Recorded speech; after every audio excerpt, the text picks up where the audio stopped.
G'day ladies and gentlemen, welcome back to the YouTube channel. How are we all going?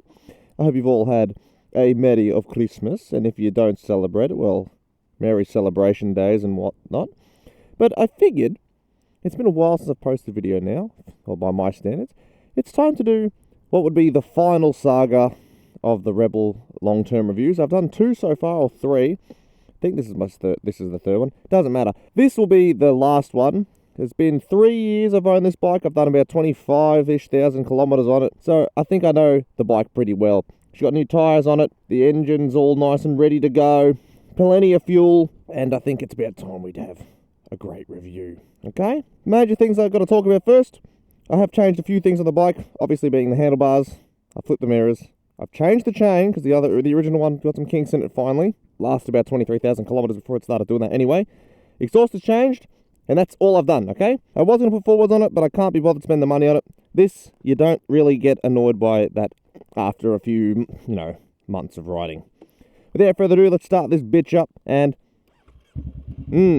25,500 kilometers. There you go. So, let's get into the Honda Rebel, man. First of all, if you're looking at it as your first bike, and you're wondering, should I get this bike?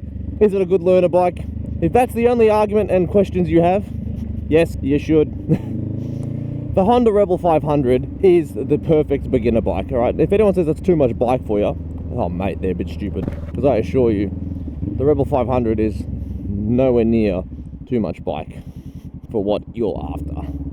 Because, brother, a small capacity, bike is not too much. Oh, we can sneak in here quickly. Woo! Because I know we'll be able to take off faster than old mate without impeding the flow of traffic. Hello!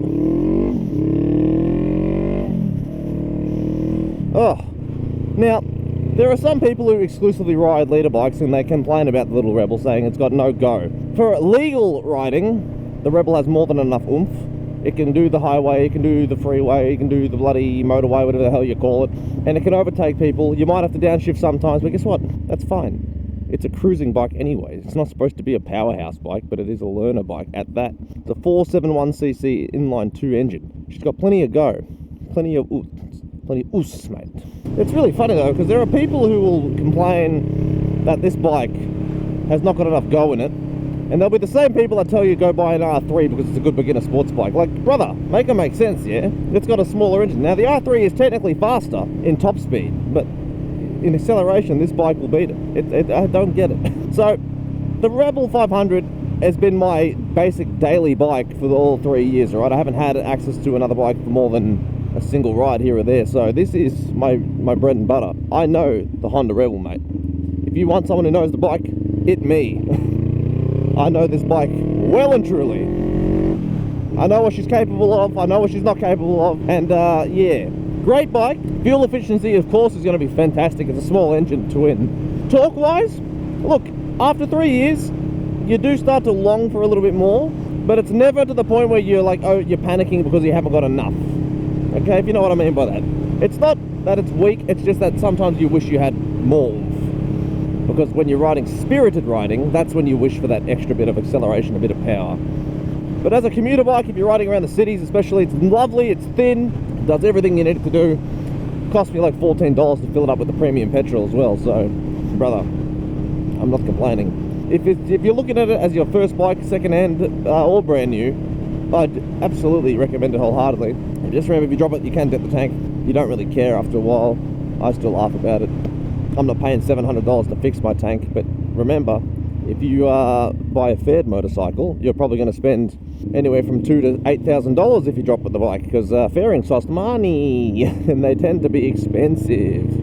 The exhaust note, if you're planning on changing the exhaust, doesn't really get old. If you're doing a multiple hour ride, it can drone sometimes, and I'm talking if you're doing 3 hours plus. The seat you get used to, but the seat does get a little uncomfortable on those longer rides, I'm sorry to say. I'm more used to it than I used to be, but it never truly breaks into that level of comfort you wish you had. Now, it's not a bad, horrible seat. It's fine if you're doing small, like normal riding, but a full day of riding, you're going to have a sore ass, dude. I'm sorry about it. If you're not doing a full day riding, you won't have to change it. But if you're planning on doing a lot of cross-country stuff, I would suggest changing your bike and, of course, changing the controls. Now, mid controls are fine, these bikes aren't so forward mids. It's sort of like very, very standard mid controls.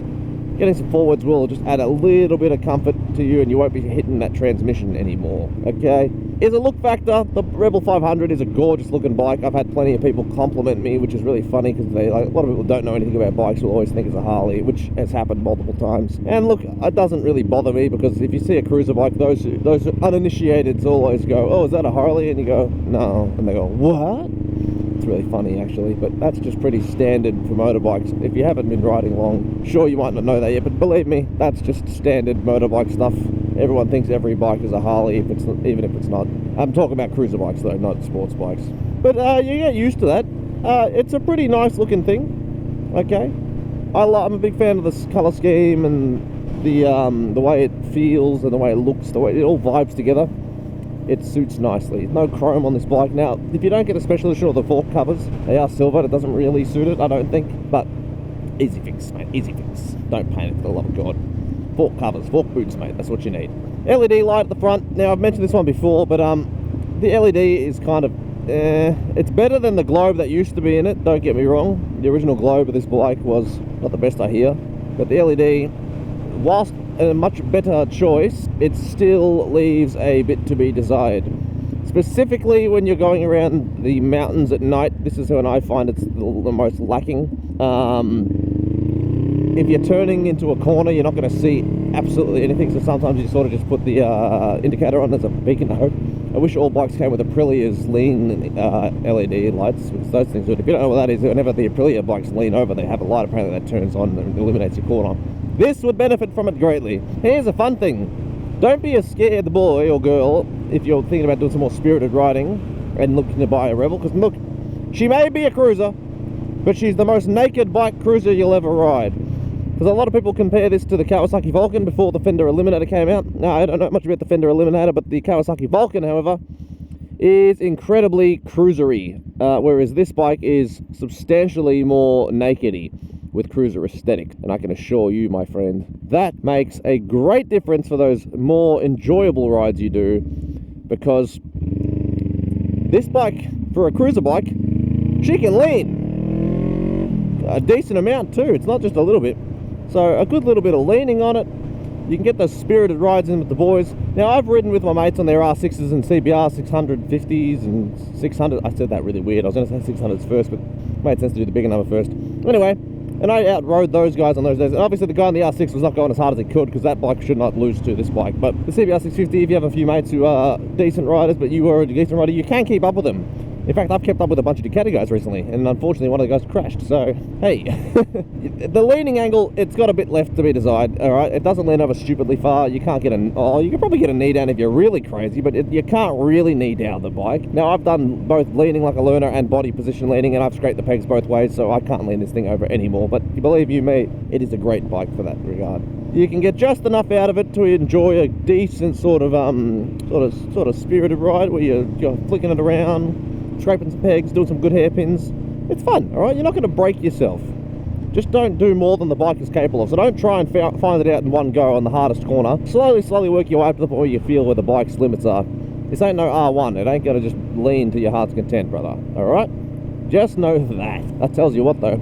I paid $10,000 for this thing, brand new, Australian, and it has been worth every single dollar. I've basically paid whatever, was it 55 cents makes 25, whatever that less than that is. 33, I don't know, man, 45 cents, 40 cents per kilometre of enjoyment for this thing so far. Maths ain't my strong point, so whatever 25,000 to the $10,000 mark is, and whatever that is in the dollar per kilometre amount, someone else do that for me. I'm not good at numbers. This is why I'm a massage therapist and YouTuber. I don't do math. Oh, you bastard light son of a bitch. Oh, never mind, I take it all back. Woohoo! But ladies and gentlemen, if you are looking this as your first bike, or even if you're coming back to it as a commuter bike, the Honda Rebel 500 is absolutely a recommend. I would say 100% of the time. It's a bike that truly does everything well. Nothing perfect, but everything well. It's not a perfect cruiser because it's uncomfortable for super long rides, but it does it okay. It's good for riding, comfortable for short trips. It isn't the fastest, but it's fast enough. It does all the speeds of legalities comfortably and then some. Top speed of this bike's 171 kilometers an hour. I've hit 178, of course, legally, and that was a bit down a hill though. Still, it gets to 171, and it can hold it there pretty well on a straight line. So, sorry, the speed limit of Australia's highest freeway is 160, or not 160 anymore, or 100. It's 110. Sorry. In most American places are 60 to maybe 70, and I know that they don't follow the speed laws in all places. So if you come to Australia from America, just remember we get in trouble for doing what you guys do on freeways. If there's a cop next to you there, you're going to be doing 100 the whole way. Big country, slow speeds, gotta love it. And there's your highway patrol. Got to be careful of those bastards. They don't like noise or anything really for bikes, although they're much more forgiving on bikes than cars.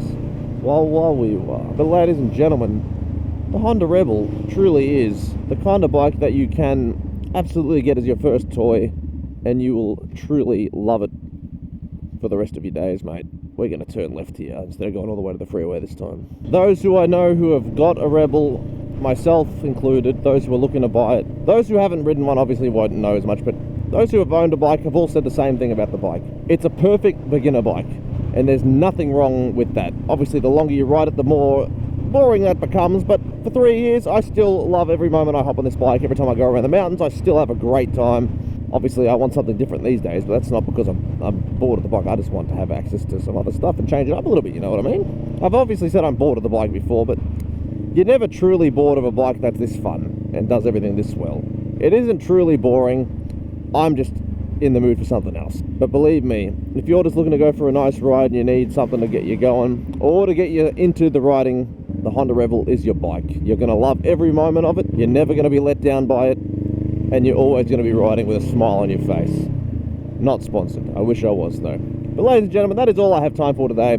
I do hope you've had a good time, and if you haven't, let me know down below. I will happily have a yarn to you and make it all a bit better. Take a photo of your bike, post it to the Discord. If you're new around here, leave a like, comment, and subscribe to your boy. And as always, take it easy, keep it cheesy, ride on, ride safe, and ride happy. Peace. Bye.